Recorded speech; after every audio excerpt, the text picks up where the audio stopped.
Hello student, आज के इस वीडियो में क्लास 10 संस्कृत चैप्टर नंबर 6 जिसका नाम है सौहार्दम प्रकृति शोभा। तो हम लोग इस चैप्टर के अभ्यास के प्रश्नों का उत्तर करेंगे। अभी से पहले चैप्टर 1 से लेकर के 5 तक हमने करा दिया है, जो आपको इस वीडियो के डिस्क्रिप्शन में लिंक मिल जाएगा, जहां से जाकर के आप चैप्टर 1 से 5 तक के सभी क्वेश्चन आंसर देख सकते हैं अपने चैप्टरों का।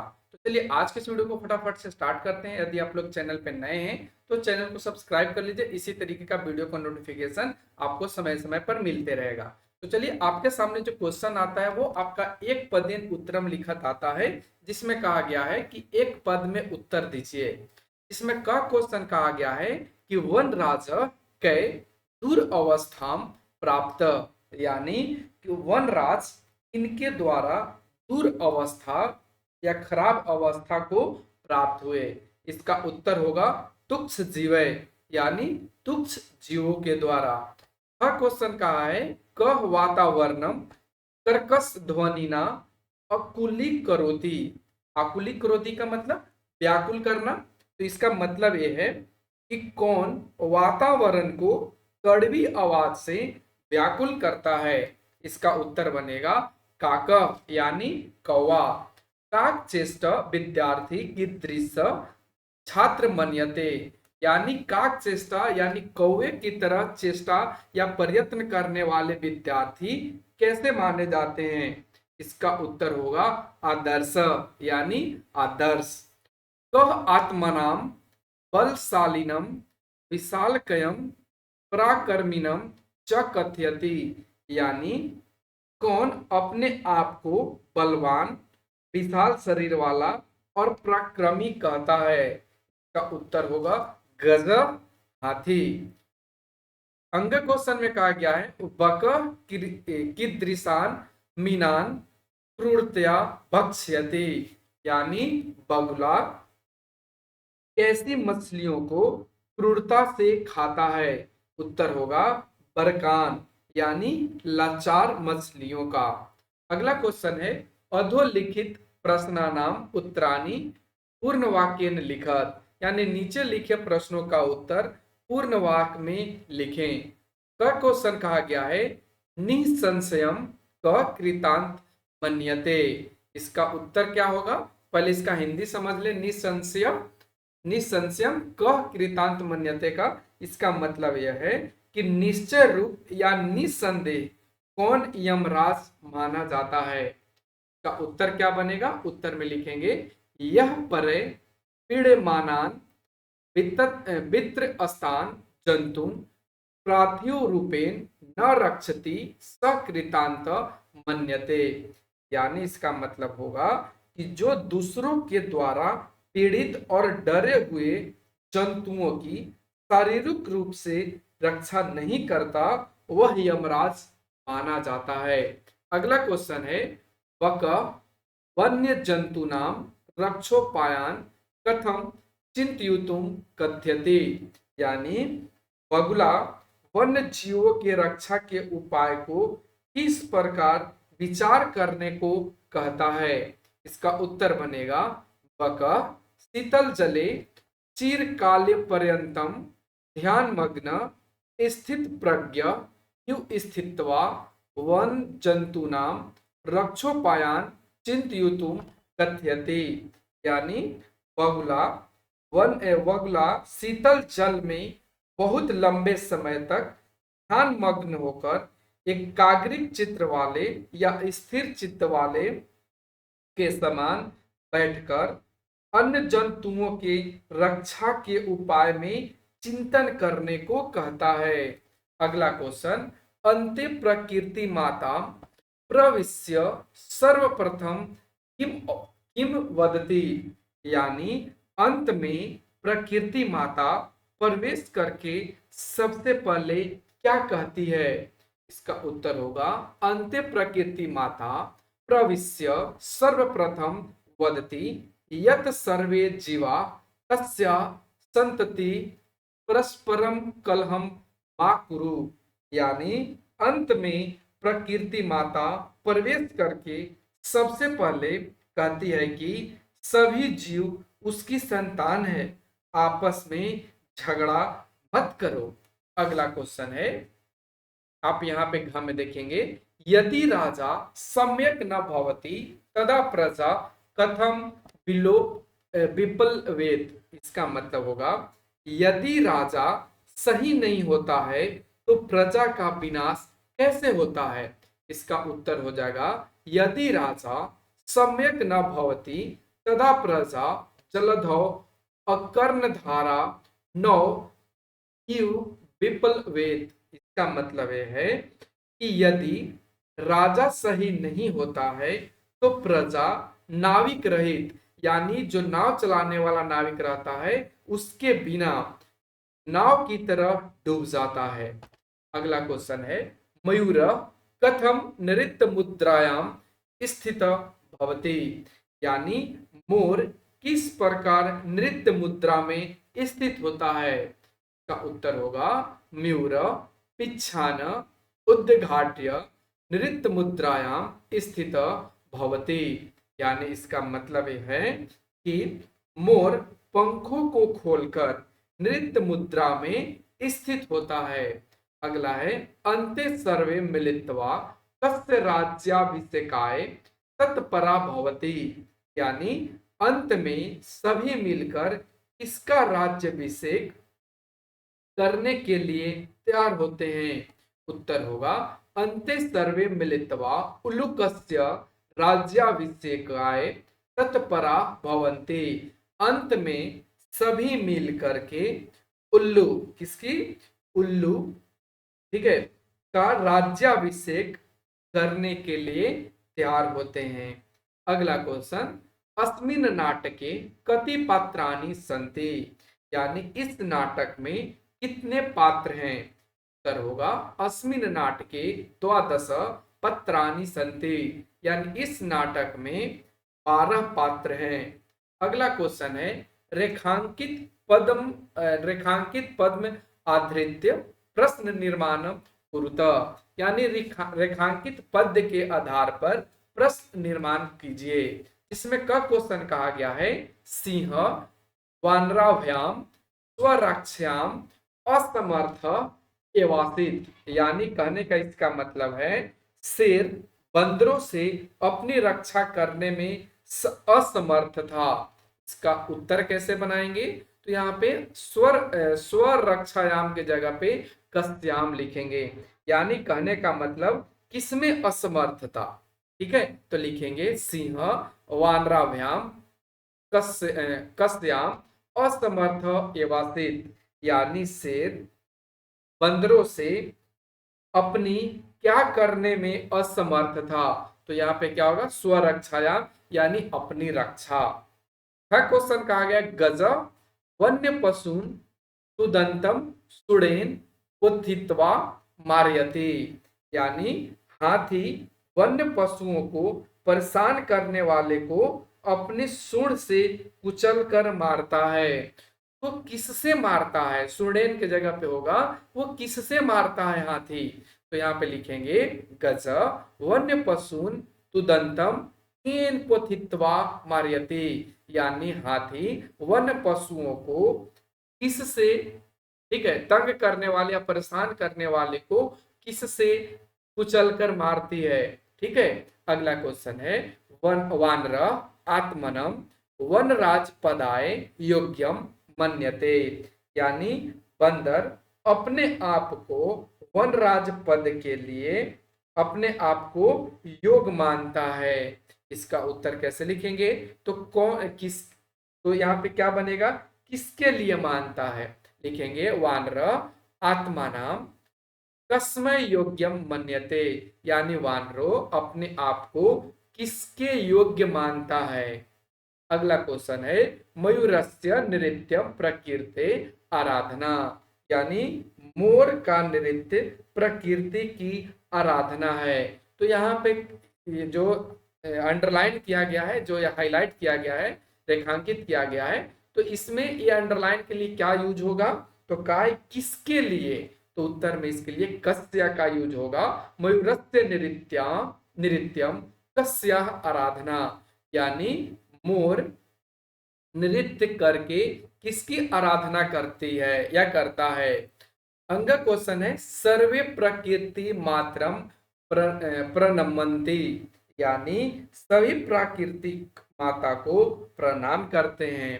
तो किसको प्रणाम करते हैं? तो यहाँ पे बनेगा सर्वे काम प्रमंती, यानी सभी किसको प्रणाम करते हैं।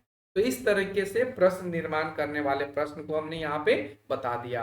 अब हम चलते फोर्थ क्वेश्चन पे, जिसमें कहा गया है शुद्ध कथना नाम समक्षम आम, अशुद्ध कथना नाम कथना नाम च समक्षम न इति लिखत, यानी शुद्ध कथनों के समक्ष आम लिखें, अशुद्ध कथनों के समक्ष न लिखें, ऐसा आपको लिखना है। जिसमें कहा गया है सिंह आत्मनम सुदंतम वानर वानरम मारयति, यानी इसका मतलब है कि शेर स्वयं को परेशान करने वाले बंदर को मारता है।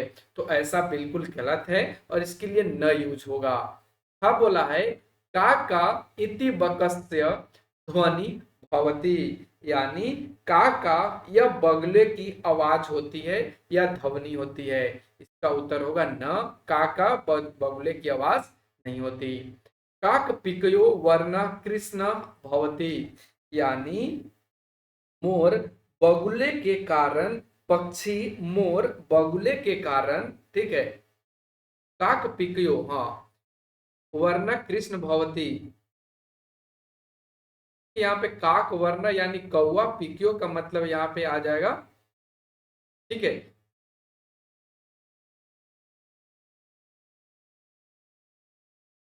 यहाँ पे होगा कौवे और कोयल, काक पिकियो वर्ण कृष्ण भवती, यानी कौवे और कोयल का रंग काला होता है। तो लिखेंगे आम, सही बात है। गज लघुकाय निर्बल च भवती, यानी हाथी छोटे शरीर वाला और कमजोर होता है। तो ये न गलत बात है। मयूर बकस्य कारणात पक्षी कुलम अमानितम मन्यते, यानी मोर बगुले के कारण पक्षी कुल या सभी पक्षियों को अपमानित मानता है। इसका उत्तर होगा आम, सही।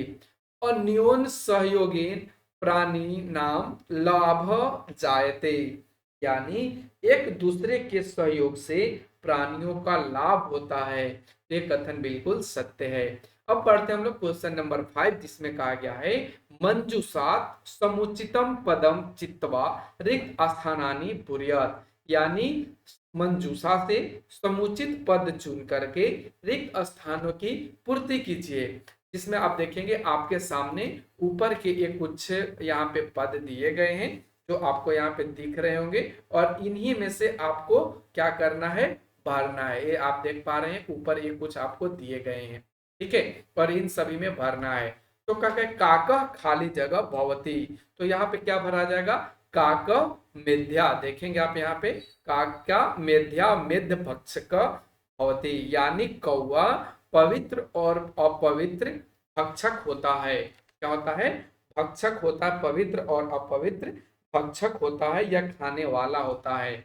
अगला है खाली जगह पर भृत अपि कथ्यते, तो यहाँ पे क्या भरा जाएगा, यहाँ पे पीका, यानी जो कोयल है वो दूसरों पर आश्रित रहने वाला कहा जाता है। अगला है बक अविचल खाली जगह युव तिष्ठति, यहाँ पे क्या भरा जाएगा, स्थित प्रज्ञ, यानी बगुला अविचल स्थिर बुद्धि वाला होता है।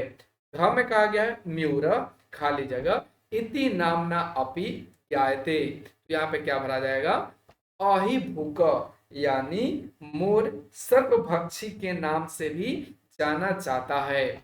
उल्लुक खाली जगह पद्य निर्लिप्त चास्ती, यानी खाली जगह में भराएगा आत्मश्लाघनहीन, यानी इसका मतलब ये है कि उल्लू अपनी प्रशंसा से रचित और पद की इच्छा न रखने वाला था। अगला है सर्वेषां में महत्वम विद्यते, खाली जगह में भराएगा यथा संयम, यानी समय समय पर सबका महत्व होता है, और इस तरीके से आपको भरना था। अगला क्वेश्चन आता है जिसमें कहा गया है वाच परिवर्तनम कृत्वा लिखत, यानी वाच्य परिवर्तन करके लिखिए। जिसमें उदाहरण में दिया गया है क्रुद्ध सिंह इस्ततः धावती धावती ग्रजति च, यानी क्रोधित सिंह या शेर, क्रोधित जो शेर होता है वो इधर उधर घूमता है और गरजता है। और ये कौन सा वाक्य दिया गया है, तो ये आपका कर्मवाच्य दिया गया है। तो इसको हम कैसे बनाएंगे, ये आपका कर्तृवाच्य दिया गया है, ऊपर वाला ये जो है वो आपका कर्तृवाच्य दिया गया है, और हम यहाँ पे कर्मवाच्य बनाएंगे। सभी को पता है वाच्य दो तरीके का होता है, एक कर्तृवाच्य और एक कर्मवाच्य। तो आइए इसका देखते हैं। तो इधर देखिए लिखा गया है क्रुधेन सिंहेन इस्ततः ध्यावते गर्जते च, यानी क्रोधित सिंह के द्वारा इधर उधर घुमा जाता है और गरजा जाता है। अगला क्वेश्चन है, क देखेंगे आप यहाँ पे तव्या सत्यम कथितम, और ये आपका कौन से वाक्य दिया गया है, तो ये आपका कर्मवाच्य दिया गया है।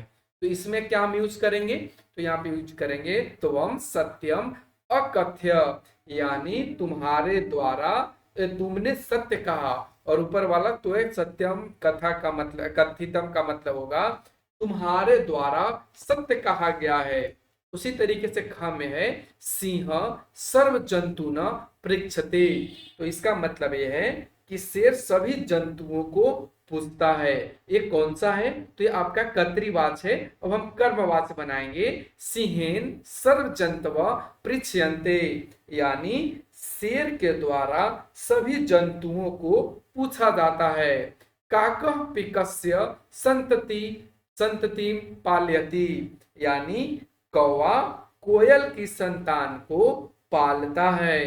तो इसका उत्तर क्या बनेगा, काकेन पिकस्य संततिम पाल्यति, यानी कौवे के द्वारा कोयल की संतान पाली जाती है। जो हमने यहाँ पे ब्लू कलर में लिखा वो आपका कर्मवाच्य है। मयूर विधात्रा एव पक्षीराज वनराज वाकृत, यानी मोर विधाता के द्वारा ही पक्षीराज या वनराज कहा गया है या किया गया है। इसका क्या होगा, विधाता वही हो मयूरम पक्षीराजम वनराजम वा कृतवान, यानी विधाता ने ही मोर को वनराज या पक्षीराज के रूप में वर्णित किया है या कहा है। सर्वे खगय को अपि खगय एव वनराज कत्रुमिष्यते अस्म, यानी इसका मतलब हिंदी समझे तो कह रहा है कि सभी मिलकर, ठीक है, सभी पक्षियों के द्वारा कोई पक्षी को ही वनराज करने की इच्छा की जा रही थी। तो यहाँ पे क्या बनेगा, सर्वे खगा कम अपि खगम एवं वनराजम कर्तुमिच्छन्ति अस्म, यानी सभी पक्षियों या पक्षियों के द्वारा, ठीक है, सभी पक्षियों के द्वारा पक्षी को ही वनराज बनाने की इच्छा की जा रही थी। अगला है सर्वे मिलित्वा प्रकृति सौंदर्याय प्रयत्नम कुर्वन्तु, यानी सभी मिलकर प्राकृतिक की सुंदरता के लिए प्रयत्न कीजिए। उत्तर क्या बनेगा, सर्वे मिलित्वा प्राकृतिक सौंदर्याय प्रयत्न क्रियताम, यानी सभी के द्वारा प्रकृति की सुंदरता के लिए प्रयत्न किया गया। तो इस तरीके से आपको बना लेना था। अब हम बढ़ते हैं आगे के क्वेश्चन 7 नंबर, जो इस चैप्टर का आखिरी क्वेश्चन है, जिसमें कहा गया है समास विग्रहम समस्त पदम वा लिखत, यानी समास विग्रह कीजिए या समस्त पद कीजिए। आप नीचे गए लिखे जो शब्द हैं उसको आप बनाइए या लिखिए, समास विग्रह और समस्त पद लिखिए। जिसमें कहा गया तुच्छ जीवय, तो तुच्छ जीवय का मतलब क्या हो जाएगा, इसका मतलब होगा तुच्छ जीवय, यानी तुच्छ जीवों के द्वारा। वृक्षो उपरि, इसका मतलब होगा वृक्षस्य उपरि, यानी पेड़ के ऊपर। पक्षी नाम सम्राट, यानी इसका मतलब होगा पक्षी सम्राट, यानी पक्षियों का राजा। स्थिता प्रज्ञा यस्य, यानी जिसकी बुद्धि स्थिर है। तो यहाँ पे होगा स्थित प्रज्ञा। अपूर्वम, अपूर्वम का मतलब होगा जो पहले नहीं हुआ है। तो यहाँ पे लिखेंगे न पूर्वम इति व्याघ्र चित्र का, यानी इसका मतलब होगा बाघ का चित्र। तो यहाँ पे लिखे व्याघ्र च चित्रकः च।